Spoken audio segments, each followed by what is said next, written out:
Hello दोस्तों, आप सभी का स्वागत है मेरे YouTube चैनल सूरज चावला पर। दोस्तों आज हम पढ़ते हैं वीर शिरोमणि महाराणा प्रताप मेवाड़ के शासक है, सबसे प्रमुख। ठीक है दोस्तों, इनके बारे में संपूर्ण जानकारी पढ़ेंगे हम।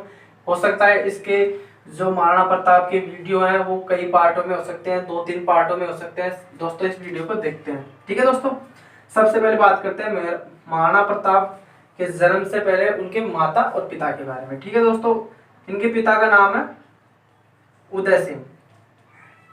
अब उदय सिंह के दो पत्नियां थी। ठीक है दोस्तों, उदय सिंह के दो पत्नियां थी। पहली पत्नी का नाम है जयवंता बाई। ठीक है दोस्तों, और दूसरी पत्नी का था नाम धीर बाई भटियानी। ठीक है दोस्तों, ये दो पत्नियां थी। अब दोस्तों होता क्या है, इनसे दो पुत्र होते हैं जयवंता बाई से। एक का तो नाम है महाराणा प्रताप और दूसरा का नाम है शक्ति। ठीक है दोस्तों, महाराणा प्रताप का छोटा भाई है शक्ति। उसके बाद में इससे होता है धीर बाई से एक पुत्र जगमाल। ठीक है दोस्तों, ये बेसिक डिटेल्स है। उदय सिंह की दो पत्नियां है जयवंता बाई और धीर बाई भटियानी। इससे दो पुत्र होते हैं प्रताप और शक्ति, इससे जगमाल होता है। अब दोस्तों क्या है, जयवंता जो उदय सिंह है वो क्या है कि सबसे बड़ा पुत्र प्रताप होता है, महाराणा प्रताप।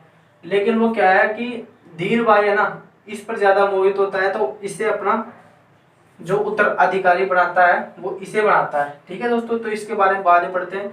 अब आगे बढ़ते हैं महाराणा प्रताप के बारे में, जन्म के बारे में देखते हैं। दोस्तों महाराणा प्रताप का जन्म कुंभलगढ़ दुर्ग में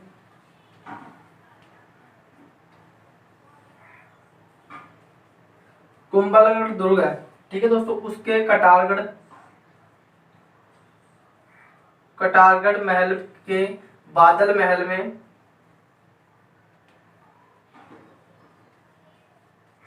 बादल महल के जूनी कचहरी में हुआ है।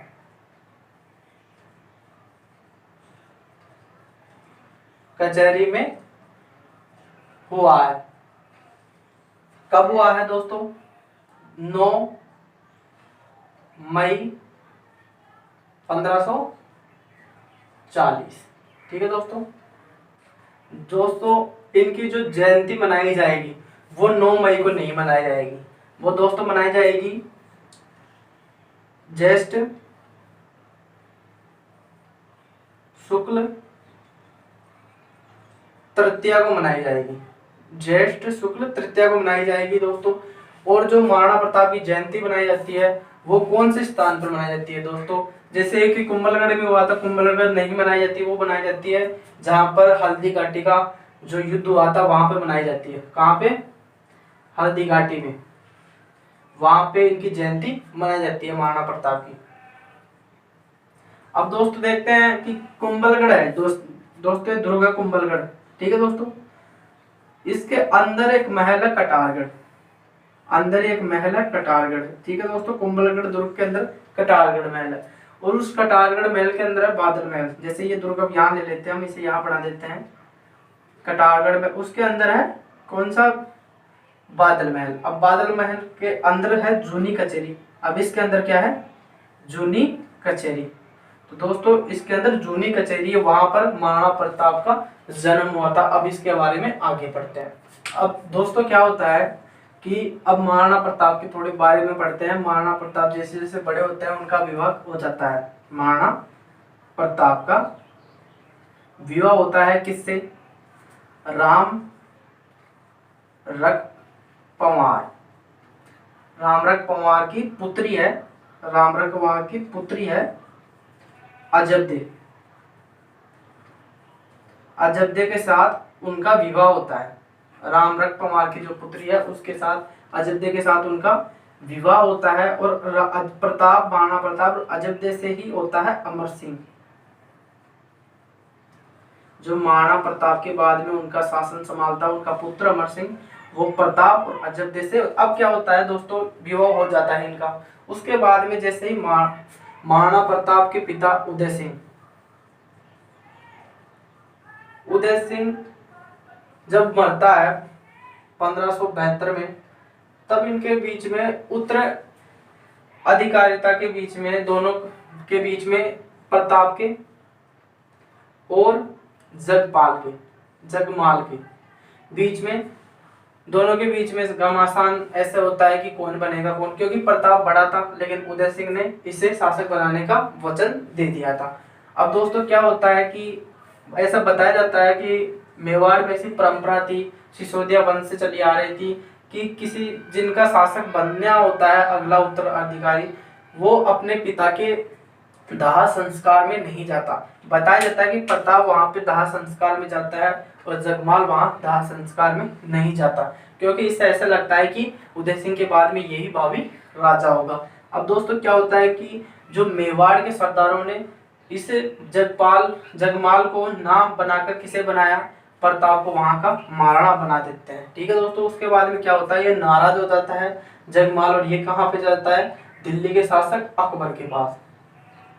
ठीक है दोस्तों, अब क्या होता है कि महाराणा प्रताप का जो राज्य अभिषेक होगा सबसे पहले होगा गोगुंदा में।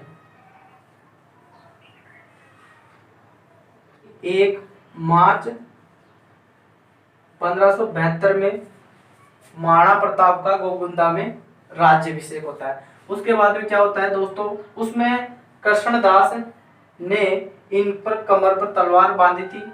उसके बाद में महाराणा प्रताप पर, उसके बाद में 1572 में ही उनका कुंभलगढ़ दुर्ग में दोबारा उनका विधिवत राज्याभिषेक होता है। ठीक है तो दोस्तों, अब महाराणा प्रताप का राज्याभिषेक हो जाता है 1572 में। उसके बाद में क्या होता है कि जब अकबर की जब सभी अधीनता स्वीकार कर रहे थे, तब ऐसा मेवाड़ी था जिसमें महाराणा प्रताप जो अकबर की अधीनता स्वीकार नहीं करना चाहता था। उसके बाद में अकबर ने उसे समझाने के लिए कि मेरी अधीनता स्वीकार कर लो, उसमें अपने 4 दूत भेजे। उनका नाम पड़ते शिष्टमंडल के रूप में 4 मंडल भेजे। उनमें है सबसे पहला भेजा है जलाल खां को, दूसरा भेजा है मिर्जा राजा मान सिंह, उसके बाद में है भगवंत दास, आप इसे भगवान दास ही बोल सकते हो। उसके बाद में है टोडरमल। ठीक है दोस्तों, अब दोस्तों ये व्यक्ति है, ये आया था 1572 में और बाकी सब 1573 में आए थे। दोस्तों इसके बारे में बताता हूँ थोड़ा सा मैं। जलाल खां वाक चतुर था, मतलब बोलने में अच्छे को अपने वश में कर लेता था, बुला लेता था, उन्हें हाँ मनवा लेता था, लेकिन इन्होंने खूब प्रयास किए, अंत में ये सफल नहीं हुआ। बताया जाता है ये चला जाता है। अकबर मान सिंह को भेजता है, मिर्जा राजा मान सिंह को 1573 में। अब दोस्तों क्या होता है, कुछ इतिहासकार बताते हैं उदय सागर झील पर इन दोनों की मुलाकात होती है, मान सिंह और अमर सिंह। ठीक है दोस्तों, अमर सिंह की मुलाकात होती है। बताया जाता है मान सिंह ने जब वहां पर मिले, उसके बाद में मान सिंह ने खाना खाने के लिए प्रताप को आमंत्रण किया, तो वहां पर बताया जाता है प्रताप खाना खाने के लिए वहां नहीं आए। उसके बाद में मान सिंह गुस्सा हो जाता है वहां से, क्योंकि एक जब यहाँ पे प्रमुख बैठा है तो उसके सामने उसका पुत्र नहीं, वहां पर भी उसका प्रमुख होना चाहिए, ऐसे मान सिंह बताता है। तो ये वहां पर नाराज हो जाता है और ये भी वापस चला जाता है। ठीक है दोस्तों, उसके बाद में जब बोलता है भगवान, अब उस मान सिंह का पिता ये भगवान दास या भगवान दास, अब ये आता है, इससे भी कुछ भी नहीं होता। उसके बाद में टोडरमल आता है, इससे भी वहां कुछ भी नहीं होता। और ध्यान रखना ये 2 व्यक्ति हैं जो अकबर के नवरत्नों में शामिल है, मान सिंह और टोडरमल। ठीक है दोस्तों, इनका क्रम है, ये क्रम से पूछे जाते हैं। जलाल खां आते हैं 1572 में, मिर्जा राजा मान सिंह 1573 में, भगवान दास आते हैं 1573 में, टोडरमल 1573 में। ठीक, 1576 में हल्दी घाटी का युद्ध देखेंगे। ठीक है दोस्तों, अब दोस्तों 1576 में हल्दी घाटी का युद्ध, हल्दी घाटी का युद्ध। ठीक है दोस्तों, बहुत महत्वपूर्ण। अब दोस्तों इतिहासकार इसकी दो डेट बताते हैं, एक तो बताते हैं 18 जून 1576, एक बताते हैं 21 जून 1576। अब दोस्तों क्या होता है कि कौन सी प्रमाणित है, सभी इतिहासकार इसे यही मानते हैं 18 जून को हल्दी घाटी का युद्ध हुआ था, लेकिन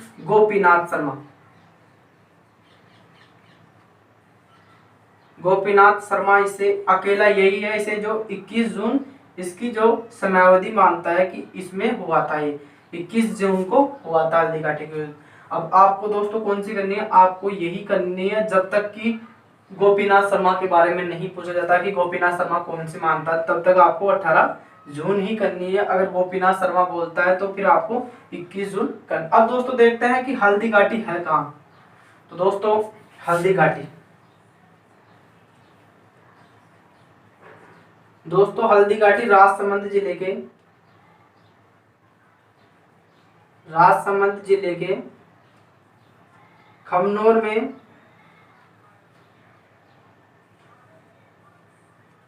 खमनोर की पहाड़ियों के पास बनास नदी के किनारे रक्ततलाई के पास ये क्षेत्र स्थित है। अब दोस्तों हम देखते हैं हल्दी घाटी के उपनाम। हल्दी घाटी युद्ध के उपनाम, ठीक है दोस्तों, इसके मुख्यतः 3 उपनाम है, वो देखते हैं हम। पहला है मेवाड़ की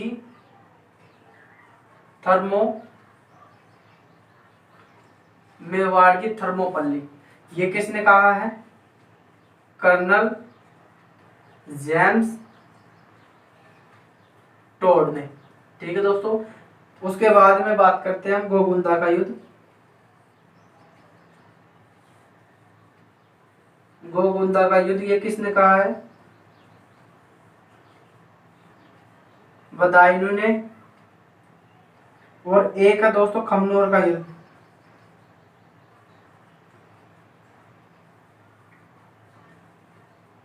ये किसने कहा है दोस्तों, अबुल फजल ने। अब दोस्तों इसके बारे में विस्तार से पढ़ते हैं। दोस्तों मेवाड़ की थर्मोपल्ली किसने कहा, कर्नल जेम्स टोड ने। गोगुंदा का युद्ध किसने कहा, बदायूं ने। और उसके बाद में खमनोर का युद्ध किसने कहा है, अबुल फजल ने। दोस्तों हल्दी घाटी युद्ध की जो इधर है अकबर और इधर है महाराणा प्रताप। अब दोस्तों अकबर ने इस हल्दी घाटी युद्ध की रूपरेखा कहाँ बनाई थी, अकबर के किले में। ठीक है दोस्तों, अकबर के किले में इस हल्दी घाटी की रूपरेखा बनाई थी। यहाँ से पूरा युद्ध का जो ब्यौरा है वो यहाँ से तैयार किया गया था। उसके बाद महाराणा प्रताप ने कहाँ से बनाई थी, कुंभलगढ़ दुर्ग में। अब दोस्तों अकबर का मेन उद्देश्य क्या था, युद्ध किस लिए हुआ था, वो देखते हैं। अकबर का मेन उद्देश्य था कि महाराणा प्रताप को बंदी बनाना, महाराणा प्रताप को बंदी बनाना है, उन्हें पकड़ना। ठीक है दोस्तों, और महाराणा प्रताप का मेन लक्ष्य था कि जो मुगल सेना थी उसे मेवाड़ में ही परास्त करना। दोस्तों क्या थी, मुगल सेना को मेवाड़ में हराना। ठीक है दोस्तों, मेवाड़ में हराना। अब दोस्तों क्या होता है कि अकबर ने यहाँ पे रूपरेखा बना दी अकबर के किले में, और महाराणा प्रताप ने कुंभलगढ़ दुर्ग में। अब इसका मेन उद्देश्य महाराणा प्रताप को बंदी बनाना, और इसका मेन उद्देश्य था महाराणा प्रताप का मुगल सेना को मेवाड़ में ही, उसकी मेवाड़ की धरती पर अकबर को हराना।